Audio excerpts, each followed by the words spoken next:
Dear friends, allow me to speak not as Secretary General of the United Nations, but as a proud Portuguese.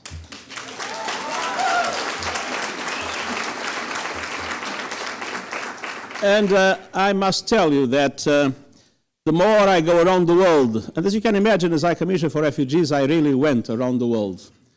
And the more I see the world from the vantage point of the United Nations in New York, the more reasons I find to be a proud Portuguese. And today I would like to underline two of the reasons that justify it. And one of the reasons is what the Portuguese diaspora represents in the world. There are Portuguese everywhere, and they are the best ambassadors of Portugal everywhere. And when I look at the Portuguese-American community, I am impressed by the vibrant capacity that you represent. I'm impressed by your fantastic contribution to not only the economy, but the society of this country, the culture of this country, and to the fact that this community is, in the United States of America, as I said, the best ambassador that Portugal could have. With, of course, all due respect to our very dear ambassador in Washington. But there is a second reason, and that second reason is related to Portugal itself. Now, many times we, in the past, had this idea that we had been a great country, but that things had got worse with time, and that the pride of being Portuguese was very much related to our history, to the glorious periods of our past, to the expansion when the Portuguese were controlling the seas from the coast of Brazil to the coast of China. I have to say that today, the reason to be proud about Portugal is today's Portugal. And you can't imagine how Portugal today is popular in the world. Everybody wants to go to Portugal, to visit Portugal. To the extent that, to be honest, sometimes going in the center of the city and going around, I have difficulties in finding Portuguese in the middle of the tourists. Because we are indeed being visited by people from all over the world, and even from the United States. We have seen a dramatic increase in the number of visitors. But this is not the most interesting aspect. The most interesting aspect is that there are more and more people are deciding to go and live in Portugal and to buy property in Portugal to live there.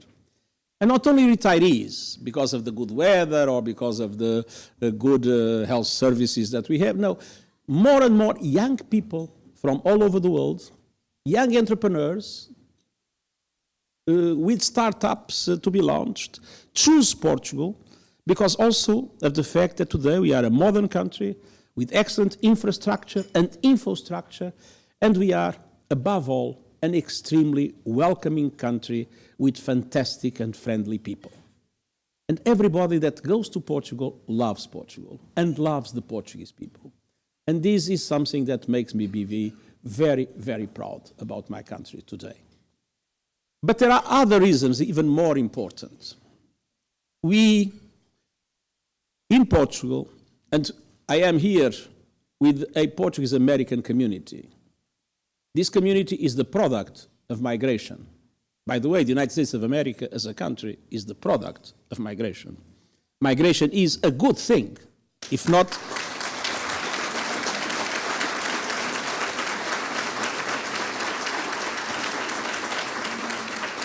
the United States of America would not exist, and this community would not be here. But the truth is that migration became the most divisive issue in most political systems around the world, with one exception, Portugal. We have always been a country of emigration. We became in the 70s, 80s of last century a country of immigration. Then, with the economic difficulties of the beginning of this century, we again became a country of emigration, and now, last year, for the first time in several years, the net result is again an inflow. We are now becoming again a country of immigration. But in the most difficult moments of the economic crisis, when all over Europe migration was a divisive issue, and where we have seen migration generating new political parties, populist parties, xenophobic parties, with lots of success in their own countries, and the same in other parts of the world, in the most difficult period of our economic crisis, when lots of Portuguese were leaving the country, when we had high unemployment, more than 500,000 people unemployed, and the number of migrants in Portugal coming from Brazil, from the former Portuguese colonies, from Eastern Europe, from different other areas of the world, probably around the same 500,000 people. Never ever in any political campaign, any meaningful political party said what I hear in so many other parts of the world. Look, the way to give jobs to the Portuguese is to kick out the migrants. Never.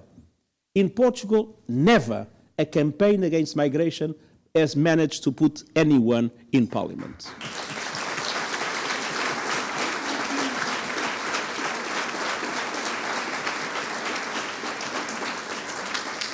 And this is indeed something I am very proud of. Our capacity to be cosmopolitan, to value diversity, to understand that all societies now are multi-ethnic, multicultural, multi-religious, and that is a good thing. But that requires a lot of investment in social cohesion, in inclusion, for people to be able to respect each other, to live together in harmony, as I believe we have managed in our own country. And that is one of the reasons why people want to live in Portugal. It's because it's safe, low levels of criminality, low impact of drugs, very peaceful in all aspects, because of the social cohesion that existed and because of the mutual respect that exists among the different components of the Portuguese society. Now, it's true that we have, in the way migration has developed in recent times, very serious problems. Migration is a good thing, but unfortunately, it has not been managed. And because it has not been managed, we witness two things. First, a lot of migrants suffering terribly in the hands of smugglers and traffickers that today control those flows, with their human rights being violated in horrible ways. We have seen the images in Libya of migrants that, as they could not be moved to Europe and the profit was not possible in that, were sold as slaves again. Slaves in the 21st century. So a lot of suffering for people, and also the chaos in some of these movements that creates anxieties and problems in many communities that seem to be invaded, and with that generate a malaise, a number of feelings that of course facilitate the life of those movements of extreme right that in Europe more and more have used the xenophobic populism as a tool for political purposes. So it is clear that an effort must be made in the international community to organize things, to have international cooperation for a migration in which there is a capacity to take into account the interests of the migrants and the interests of the states. And there are three things that seem to me very important for me. First, that development cooperation policies are oriented, taking into account human mobility, to create opportunities for people to be able to find a future in their own countries. There shouldn't be migration out of despair. There should be migration out of hope. And at the same time, we would need to have more opportunities of organized legal migration, and at the same time, more capacity to crack down on smugglers and traffickers.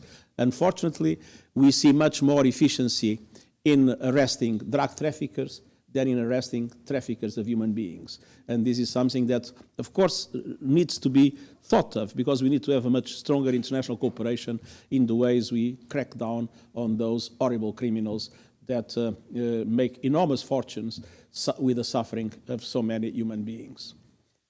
So let's take profit of migration as a good thing, but let's organize it in a way that it doesn't become a dramatic political problem. And at the same time, having been for 10 years responsible for refugees, let's make sure that refugee protection, in accordance with international law, is also given to the people in need, and that we reestablish the integrity of the refugee protection regime everywhere.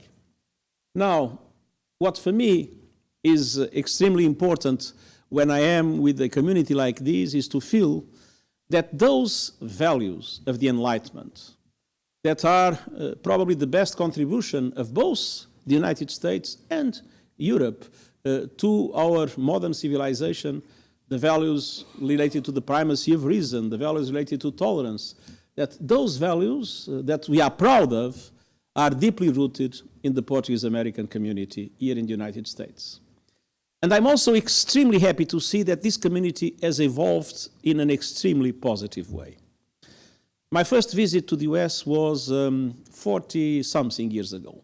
I'm already relatively old, as you can imagine. Portuguese were always considered very well. I mean, people recognized as honest people, hardworking people, committed to do the right things. But I was sometimes shocked. I remember in a restaurant, good restaurant owned by a Portuguese, it was a rich man, and his 3 sons were working with him in the restaurant. And I asked, why don't you send your sons to the university? No, I want them here working with me. And at the time, I also felt not only that the community was not really giving enough attention to education, to the future of the next generations, but also that there was a certain reluctance in getting involved in politics. A little bit because of, the origins of Portugal, when in the times of Salazar, to be political was, of course, a dangerous thing. Now, this has suffered a fantastic positive transformation. Now we see members of this community in leading roles in education, in knowledge, in science, in law, in the economy, in the entrepreneur community. And we see more and more Portuguese candidates for different areas of public service, members of the National Congress and Congress of States, more and more involved in the politics of the country, more and more contributing to the definition of the future of this own country in a positive way. And I must say, it is for me an enormous pleasure to be able to congratulate you on these fantastic achievements that you are registering. You are now more and more a vibrant community, more and more an influential community, more and more one more solid reason for me to be very proud to be Portuguese. Thank you.